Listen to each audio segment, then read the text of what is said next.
Nacido en La Habana, Cuba, en 1853, José Martí creció junto al sueño de la independencia y la libertad de los oprimidos. Periodista, poeta y educador, Martí ha dedicado su vida a luchar por la independencia de su pueblo y por los derechos de niños y adultos. Derecho a la libertad, a la educación y al trabajo, pero también a la alegría y a la belleza.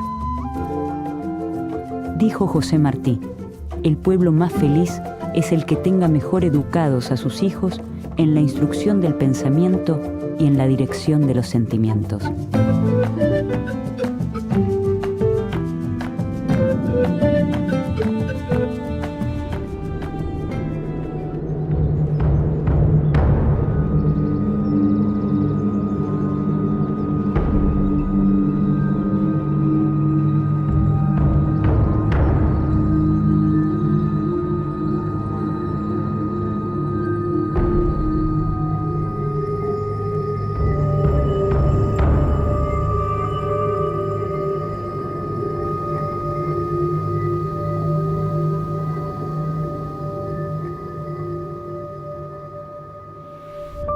José Martí nace en La Habana el 28 de enero de 1853. A los 16 años, edita el primer número de su periódico llamado La Patria Libre y se suma al proyecto independentista cubano. Un año más tarde es detenido y encarcelado. José Martí muy tempranamente se involucró con las actividades independentistas y a los 15 años, en una redada policial, él fue detenido por la policía de la metrópoli realista y fue condenado a muerte. Luego le conmutaron la pena a 6 años de prisión, hizo trabajos forzados, de manera que muy joven sufrió el horror de la cárcel. Él hacía trabajos forzados con grilletes, con cadenas.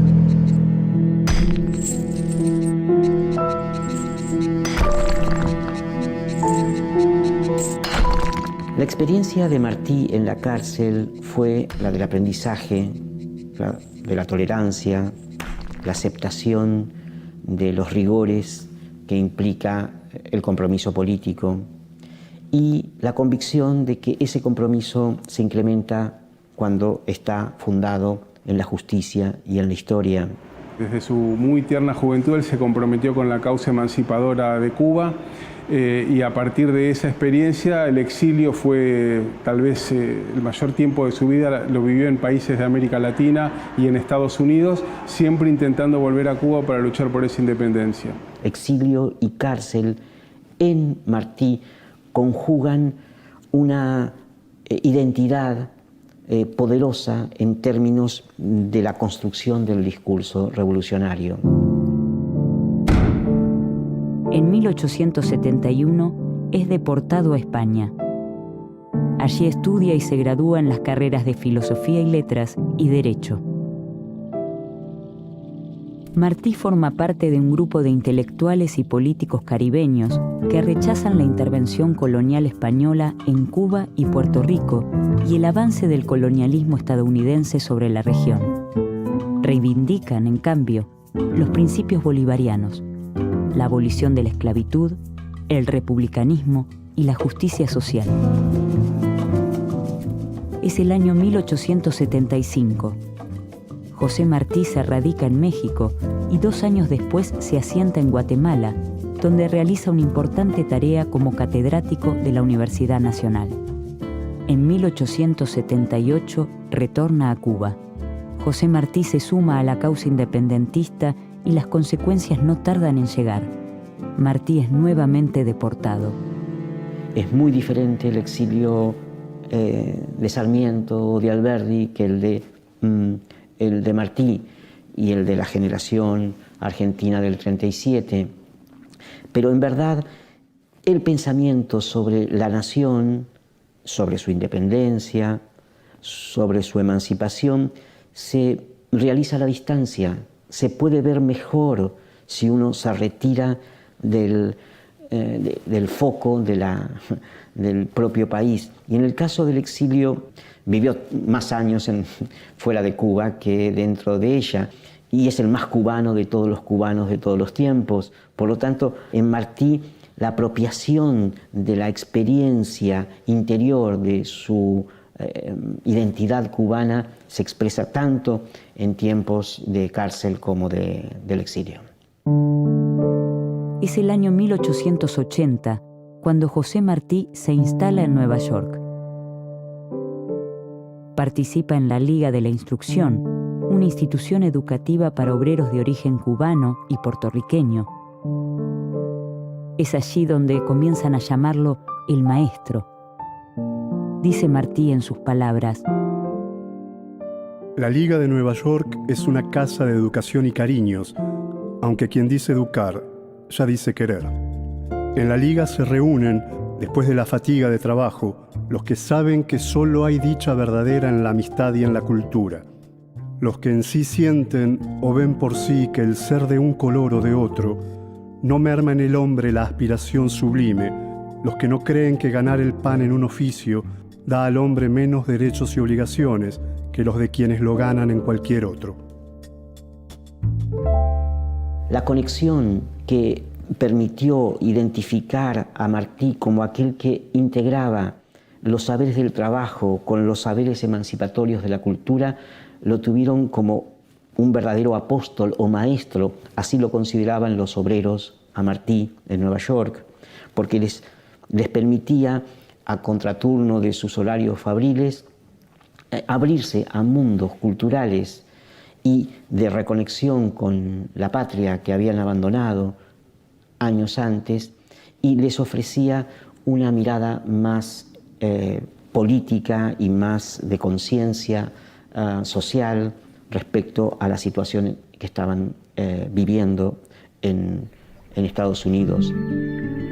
José Martí evoluciona como escritor, desarrollando un estilo sencillo y claro. Se destaca como poeta y cronista, y también incursiona en el teatro y la narrativa. Muchos de sus poemas forman parte de las obras más difundidas escritas en español. En 1889, Martí edita en Nueva York La Edad de Oro, una revista infantil que llega a sacar 4 números y es reeditada numerosas veces como un libro único. En la editorial del primer número, Martí afirma: La Edad de Oro se publica para que los niños americanos sepan cómo se vivía antes y se vive hoy en América y en las demás tierras. Para los niños trabajamos, porque los niños son los que saben querer, porque los niños son la esperanza del mundo, y queremos que nos quieran y nos vean como cosa de su corazón. Así queremos que los niños de América sean hombres que digan lo que piensan y lo digan bien, hombres elocuentes y sinceros. La virtud de la Edad de Oro es tratar con suma dignidad las identidades infantiles. Es dialogar con ellas en términos de los hombres que en el pasado construyeron las identidades americanas. Combina los artículos, narraciones históricas, con poesías, traducciones de las obras clásicas, como en el caso de la Ilíada, y también crónicas de la vida real. La Edad de Oro es, a pesar de sus pocos números, una revista inspiradora para futuras otras publicaciones dirigidas a los niños de fines del XIX y sobre todo del XX. El XX va a ser considerado el siglo del niño. Bueno, el siglo del niño se anticipó en 1889 con la publicación de La Edad de Oro. En el primer número de la revista se incluye el texto Tres héroes. Allí Martí les cuenta a los niños y las niñas sobre la vida de Bolívar, Hidalgo y San Martín. En una sección del primer número de La Edad de Oro, sentencia: Los versos no se han de hacer para decir que se está contento o se está triste, sino para ser útil al mundo, enseñándole que la naturaleza es hermosa, que la vida es un deber, que la muerte no es fea, que nadie debe estar triste ni acobardarse mientras haya libros en la librería, y luz en el cielo, y amigos, y madres. Antes todo se hacía con los puños, ahora la fuerza está en el saber, más que en los puñetazos, aunque es bueno aprender a defenderse, porque siempre hay gente bestial en el mundo, y porque la fuerza da salud, y porque se ha de estar dispuesto a pelear para cuando un pueblo ladrón quiera venir a robarnos nuestro pueblo. En ningún caso su propuesta pedagógica implica una homogeneidad cultural, un deseo de que América Latina se uniforme con un pensamiento común, fundado en una generalización o universalización de los valores industriales. Muy por el contrario, en la medida en que los niños pueden ser más cubanos o más venezolanos o más mexicanos, son más universales. Esa interacción entre las pertenencias locales y las cosmopolitas tienen en Martí un carácter integrador entre la ciencia y la espiritualidad. Martí se diferencia del racismo que domina el pensamiento de su época.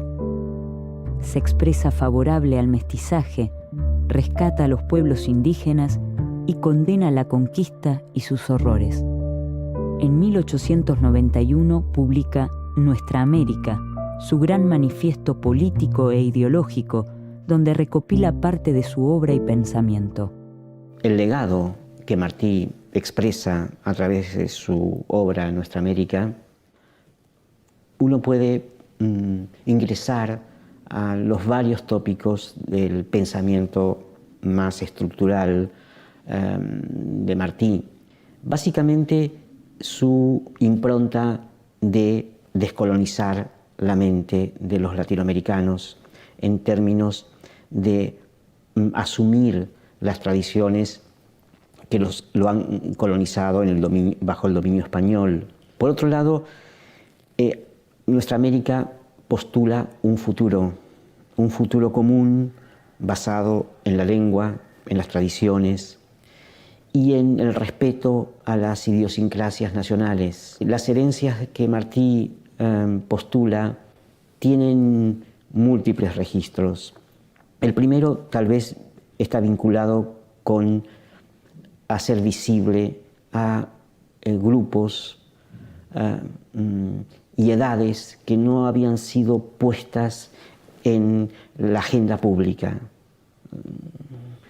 Las infancias, los trabajadores, los campesinos, los negros, etc. Martí reflexiona y desarrolla ideas en torno a la educación campesina.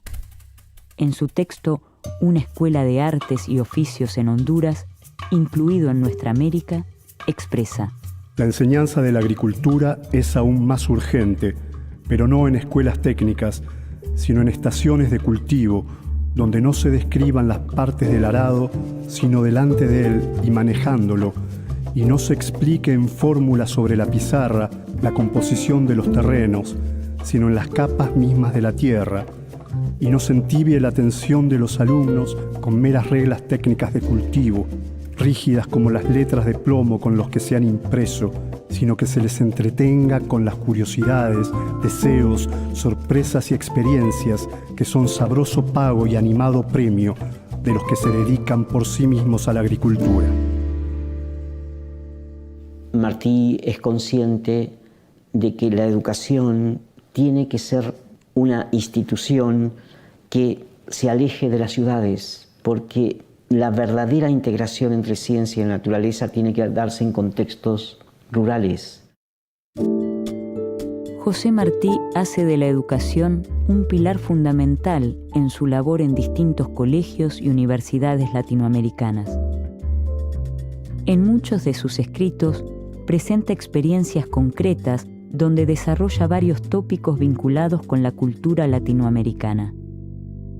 Y si tuviera que enumerar algunos aspectos fundamentales de su propuesta, diría primero, él planteaba la necesidad de formar seres humanos con capacidad de pensar con cabeza propia, lo que en Venezuela hoy llaman soberanía cognitiva, que el propio Simón Rodríguez reclamaba, que era no formatear cerebros que fueran capaces solo de escupir conocimientos predeterminados, sino mentes muy flexibles con capacidad de pensar.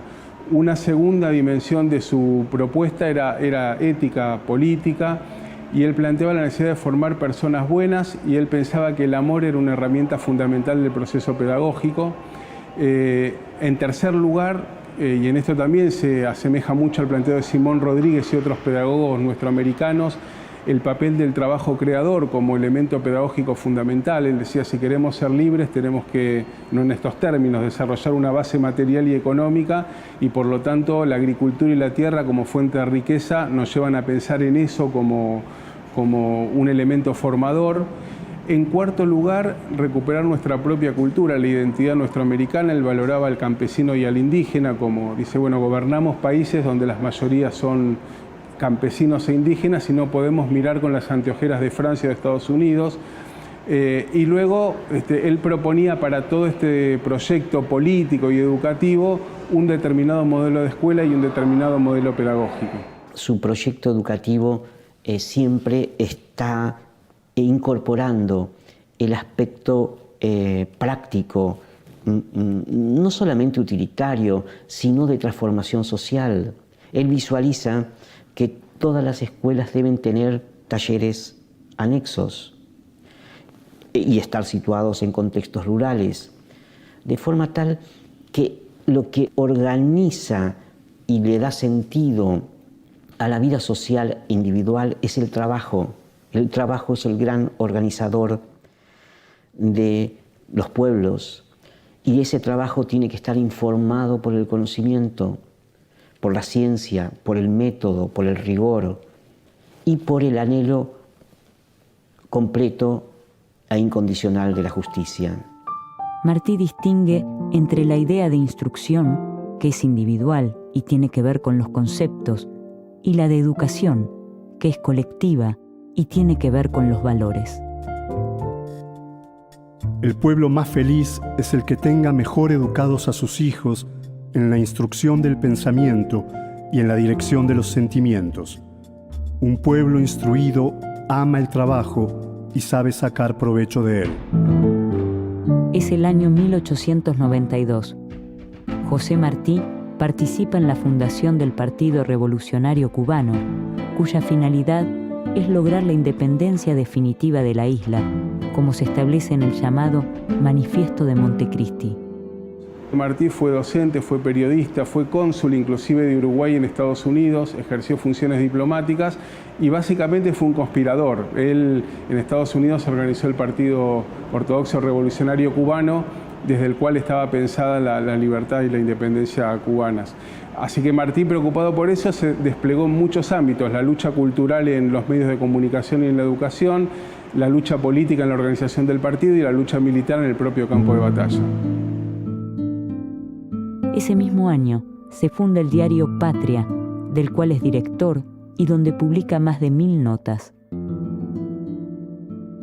En el texto publicado en 1894 y que se denomina Revolución en la Enseñanza, profundiza respecto al rol del maestro.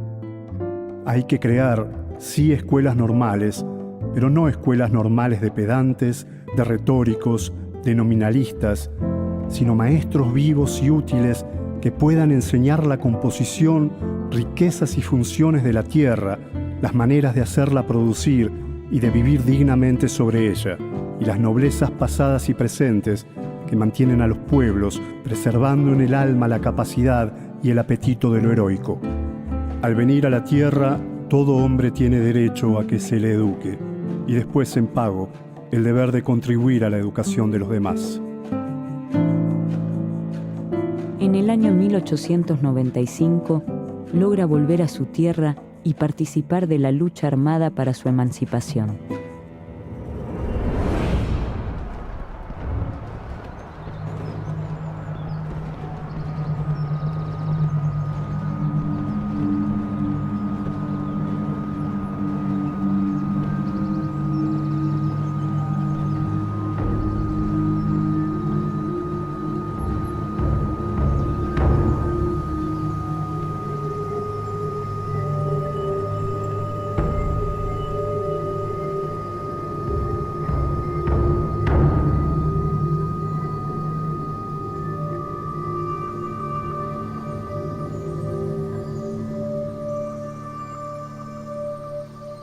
Poco tiempo después, José Martí muere en el campo de batalla.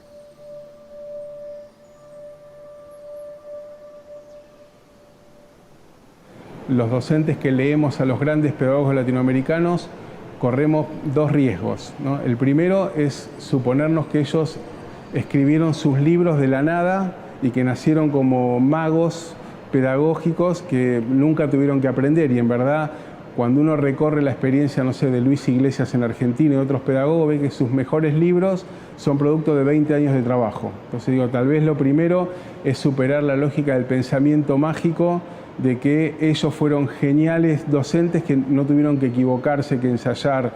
Y el segundo error es pensar que son tan inalcanzables que tienen un efecto paralizante para nosotros los maestros. Está en el pasado y está en el futuro de América. Ese es el legado que los grandes hombres del siglo XIX se elevaron de su propio tiempo y se transformaron en sujetos que pueden dialogar con las generaciones actuales de un modo horizontal, democrático y justo. Se considera que, en algunos de sus discursos, José Martí fue el autor de la reconocida frase «Todo hombre en la vida debería tener un hijo, plantar un árbol y escribir un libro».